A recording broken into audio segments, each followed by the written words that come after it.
SCP-682, the hard-to-destroy reptile.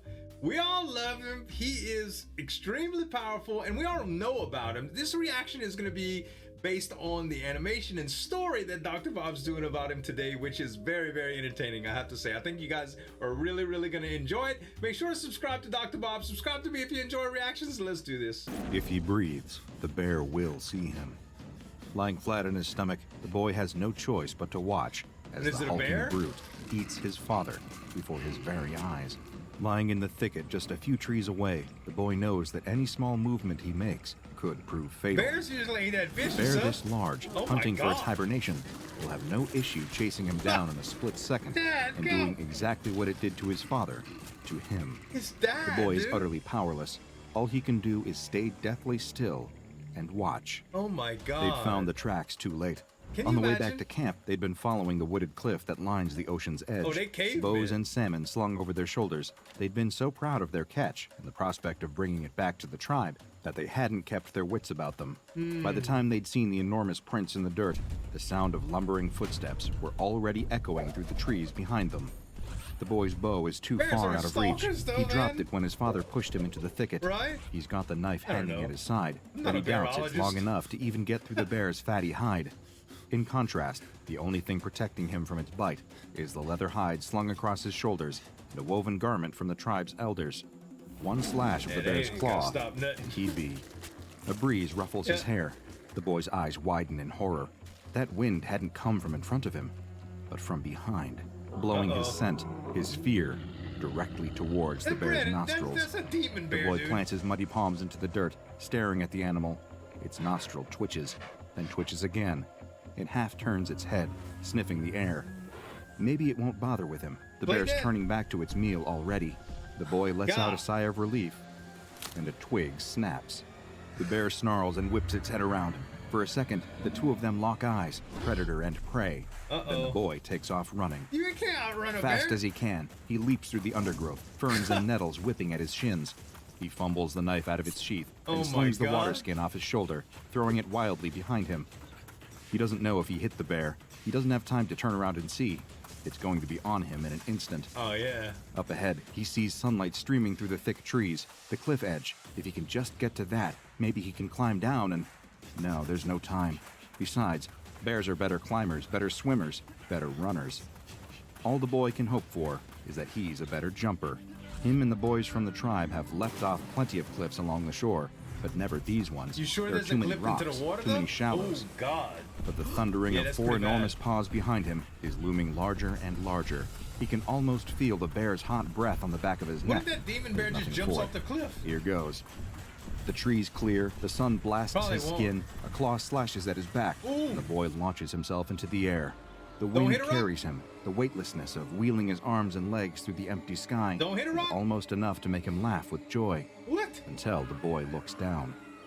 The cliff is higher, much, much higher than he'd realized. His momentum carries his torso forwards into a tumble. He's not going to land straight, and he can see jagged rocks everywhere beneath him. The boy closes his eyes, crashes into the sea. All of the air is slammed out of his lungs. His knee hits something hard and sharp in the water. A swell throws him away from the shore and pulls him deep.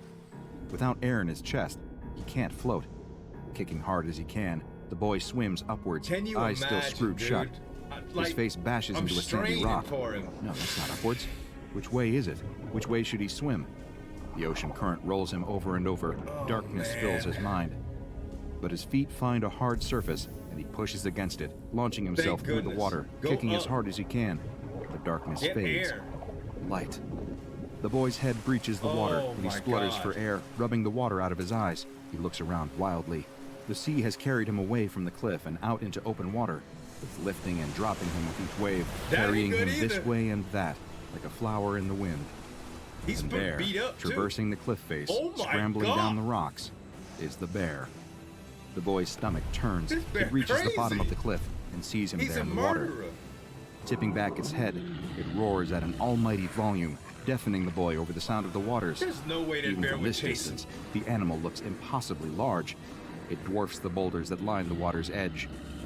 It slips into the water, barely making a ripple, and takes off from the shore, going straight for him. The bear is covering the distance so fast He only has seconds left.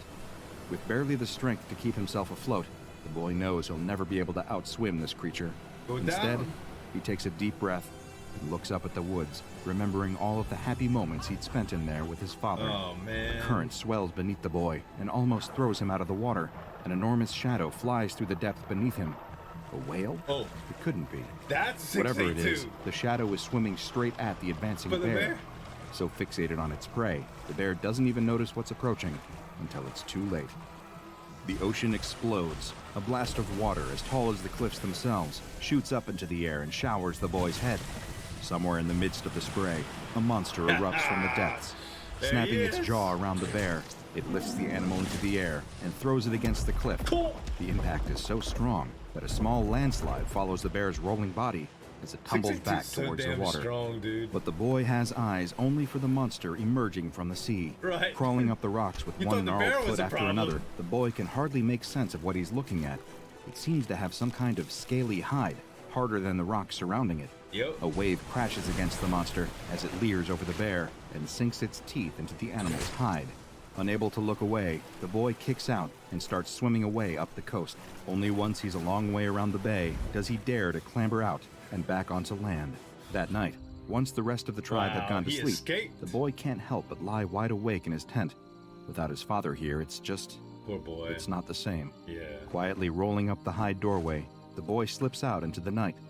They're camped by a small cave with beautiful, smooth walls inside. They say it's the cave of their ancestors, the place where all life started. Music's so good right now. The fire in the cave has to always burn. Fortunately for him, the cave is empty. The boy stares up at the wall in wonder. Finger drawings of animals, hunters, mothers, shamans, gods, and forests fill almost every part of it. Only one space remains in the corner, a finger painting of the rocky cliffs with the swelling sea beneath. Dipping his finger into the paint, the boy sits by the wall and starts to paint. A terrible monster crawling out of the sea with a scaly hide stronger than any rock. That's it. You know that from just some finger painting. The archaeologist turns to the group of researchers surrounding him in the cave. UV lights are set up all along the walls, with the blue and violet shapes revealed all across the stonework. The archaeologist can't help but empathize with the spiritualism of their long-forgotten ancestors who'd lived in these caves thousands of years ago. The professor was the one who asked the question. A cold woman, standing well over 6 feet tall with a crop of fiery ginger hair. To him, she seems less of a scientist and more of a military leader. But what does he know? It is Walk with me, though. she says and leads him out of the cave. Personnel fills the surrounding area. Most of them are armed. Cranes lift huge sheets of reinforced lead plating into place. Several mysterious vats line the edge of the forest, each adorned with more warning and hazard signs than you'd see in a nuclear power station. 2 of them have to pause for a moment as 3 tanks roll past them. The archaeologist breaks the silence. You know the reason I started all my research in the first place? Did I ever tell you that story? Every early civilization in the world, whether it's ancient China, Mesopotamia, South America, Northern Europe, all these cultures, you take a look at their mythology and what do you find? The professor ignores him, instead choosing to bark orders at a group of agents talking over coffee. They all immediately dump their drinks and get back to work. What one thing do they all talk about, even though it never existed? Dragons. All these disparate people with no contact with one another, all of them still draw pictures of dragons. The professor stops walking at the edge of the cliff. The pair of them stand there, surveying the vast ocean stretching out in front of them, as researchers, agents, and workers rush around behind them. After a long pause, the professor asks him to proceed. In ancient Hebrew texts, when they talk about God creating the world in 7 days, what happens on day 5? The professor flicks the hair out of her eyes and replies curtly, God created fish in the sea and birds in the sky. Well, not exactly. Look at the original Hebrew. He created all of the fish that teem in the sea, sure, but he also created Leviathan, a serpent-like monster from the depths, as old as the world itself. I didn't You think know that's that what was we're in dealing ancient with? Hebrew. Maybe. Or something worse. I've always just got By nightfall, translations and preparations are interpretations from the operational. Bible, right? Enormous floodlights switch on, one Never after heard another, anything about illuminating Leviathan in an the Bible. enormous That's steel cool. box with an open lid at the top, surrounded by armed agents, huge net launchers, and several tanks. It all seems a bit excessive as far as the archaeologist is concerned. He isn't officially still supposed to be here, but in all of the scramble for the Foundation to get the capture site ready, no one noticed that he had stuck around. From the viewing platform several hundred meters away, He has to watch it all unfold through a pair of binoculars. Out above the water, suspended from one of the cranes, is an elephant carcass. The professor told him that the Foundation had even marinated it for extra flavor. He had only been recruited into this project a couple of months ago, but from what he could tell, it's been an ongoing priority for the Foundation for several years now. The scale of the operation of just setting up at this site is already mind-boggling, but they've been chasing up leads like this for years now. Arriving at scenes, they suspect this creature has been sighted in the past and setting up traps for it. He was only brought in out of desperation. The Foundation had exhausted all recent hunting grounds and was trying to cast the net even wider. He'd just been quietly working on his university research paper about ancient reptile drawings when the agents had let themselves into his office. But staring through his binoculars now, the archaeologist knows there's no chance of this operation actually working. They have floodlights for crying out loud. No intelligent predator would come anywhere near that elephant carcass. Movement. Not in the waters or any of the lit-up areas. No, there's something in the forest line, just behind a group of researchers. He reaches instinctively for his walkie-talkie, then stops himself. How many times had he got jittery before and reported something preemptively? The agents already don't take him seriously as it is. He can't be jumping at shadows. But there it is again, a shape moving fast through the trees. You better call He scans the binoculars this way and that, trying to find it. Just a group of researchers there, some agents there, supply crates, researchers, it's hard agents. To spot stuff in binoculars. Weren't there more of them a second ago? He looks closer. Someone's gone missing. He clicks on the radio. South Lookout Team, report in. Nothing. South Lookout Team? A sickening feeling settles in his stomach. With all those bright lights everywhere, they're casting a lot of dark shadows. He has to do something fast. Running down from the lookout point, the archaeologist takes off running through the trees to the site. He holds his radio up to his mouth as he goes, trying to get anyone to respond. But it's hopeless. The thicket cracks and crunches under his feet as he tries to make his way through the dark woods, ignoring the feeling that crawls up his neck of being watched. A boulder blocks his way. The archaeologist grabs onto it with both hands and hauls himself on top of it, stopping for a moment to catch his breath. From up here, he can see the floodlit capture site. The tanks and cranes still sit rumbling, ready to go at a moment's notice, but he can't see any ground crew anymore. He switches the radio to the open channel and calls out for anyone to respond. The professor's voice crackles back at him. What are you still doing here? This is a highly dangerous operation that you don't have clearance for. He yells at her to cancel it. They need to evacuate the site immediately. It's compromised. She laughs derisively and cuts off the channel. No, she has to believe him. People are dying, and more of them will if she doesn't. The archaeologist whispers to himself in the darkness. I hate smug people that It's no just monster. don't, you know. It's just an innocent creature. You got a mission to You're do, playing bro. with a power you don't understand. It's strange. For a moment, he swears he almost hears a voice whispering something back to him in the woods. But when he looks around, 682 he's all on his own. Might have He has to telepathy keep right moving. now. The creature could be anywhere. Hopping off the jagged boulder, the archaeologist takes off running through the forest once more, looking over his shoulder every few steps. The light must be playing tricks on him. In the darkness, he can't see the boulder he was standing on a moment ago anywhere. He bursts out of the tree line and into the clearing right next to the steel box. A ramp leads up to the top of it, with a large trap door suspended over the open lid. Well, if he wants to be seen and heard, that's where he needs to go. The archaeologist runs up the ramp and waves his hands wildly in the air. The tanks all turn their turrets to aim at him. The crane holding the enormous steel lid for the enclosure looms menacingly above his head. And there, marching out onto the field, looking absolutely furious, is the professor. Her red hair looks more like a ball of flames right now. We need to evacuate the site now! It's here! She snarls and marches up the ramp to meet him, jabbing a finger in the archaeologist's face. He suddenly realizes how much taller she is. You are not jeopardizing our one chance of catching this thing. Get out of the way, or I will have you detained.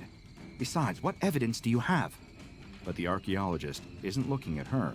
Instead, his eyes stare in horror at the elephant carcass suspended behind her. There was a huge, reptilian bite mark taken out of it.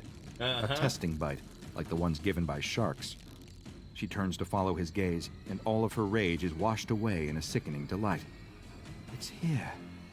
A scream from the crane holding the elephant makes them both jump, but by the time they look up at the cabin, all they see is a hulking shadow leaping away into the darkness. Professor clicks on her walkie-talkie and starts issuing commands. No one responds, except the tank crews. She tries again. Radio silence. Now the gravity of the situation really starts to hit her. Eyes wide with panic, she runs off down the ramp, barking into her radio and leaving the archaeologist up here on his own. Suddenly, under all of these lights, he feels very exposed. It could be anywhere in the shadows. Footsteps, heavy planted footsteps tremor through the ground. What do you think's gonna Out of happen? the woods walks the creature. Several meters long, fat from all of its hunting, the beast that would soon be known as SCP-682 slinks into view. It looks up at him, standing there on the trap door over a metal box, and looks like it's almost ready to laugh at how easy this will be. That's a really good depiction of it, too. The tank blast hits the creature square in the torso, knocking it sideways. Boom! Boom! Boom! The three tanks open fire one after the other, laying round after round into the colossal reptile, kicking more and more dust into the air. Before long, there's a crater in the ground so large that it looks almost like an asteroid hit it. Smoke and dust fill the air. The archaeologist's eyes fill with tears. That majestic creature, roaming the earth long before mankind ever did, he's still exterminated, just like that. Cowards. That's what people really are. No. Cowards. But as the dust clears, a groaning sound echoes around the clearing. The archaeologist shields his eyes and peers into the crater as best he can. You don't have to cry for 682, homie. Boom! He wheels around and almost falls backwards in shock. The SCP has snuck through the haze and leapt onto one of the tanks. It bites and tears at the armored bodywork, doing all it can to destroy it. In a panic, two of the tanks point toward one another and fire, destroying themselves in the process. The creature rounds on the remaining tank and bites down hard on the barrel. The tank fires, the round going straight down the monster's throat and exploding inside its gut. The backdraft from the blast shoots back through the tank, and a puff of smoke trails out of the hatch at the top. And suddenly, once again, the clearing is quiet. Turning back to the archaeologist, SCP-682 slinks towards him, smoke still curling up out of his leering teeth. With heavy, thunking steps, it climbs the ramp towards him, stopping just short of the trap door. The two of them stare each other in the eye, predator and prey. Neither move for a moment. It's a lot bigger than then that, it opens its mouth. The archaeologist closes his eyes. Do you know that you disgusting creatures deserve this? He opens them. Did the monster just speak? Yeah. What do they hope to accomplish by attacking me? He gulps hard. That whisper he heard in the woods, the rock he'd been standing on. They're scientists. Scientists always try to learn more things, understand the world better. We think you can't be killed, so they're testing their hypothesis. The creature growls. The stench of rotten flesh fills the archaeologist's nose. And gunpowder. He takes a step towards him, then another. The archaeologist runs. He'll leap off the other end of the platform. It's a big jump, but he can make it. The predator's breath is on the back of his neck. You can't escape he jumps it, dude. just as the trapdoor gives way. With an enormous thud, the SCP falls into the steel enclosure. Caught him? Before it has a chance to move, the crane unhitches the steel lid, and it crashes down into place, sealing the monster inside. The archaeologist lands in the dirt and rolls onto his back to see the professor, wild-eyed and cheering, up in the crane's cabin. He lies there on his back, panting and staring up at the stars. A clunking sound echoes through the clearing, and the gurgle of a liquid flowing through pipes. Acid. He sits up, adrenaline still pumping through him.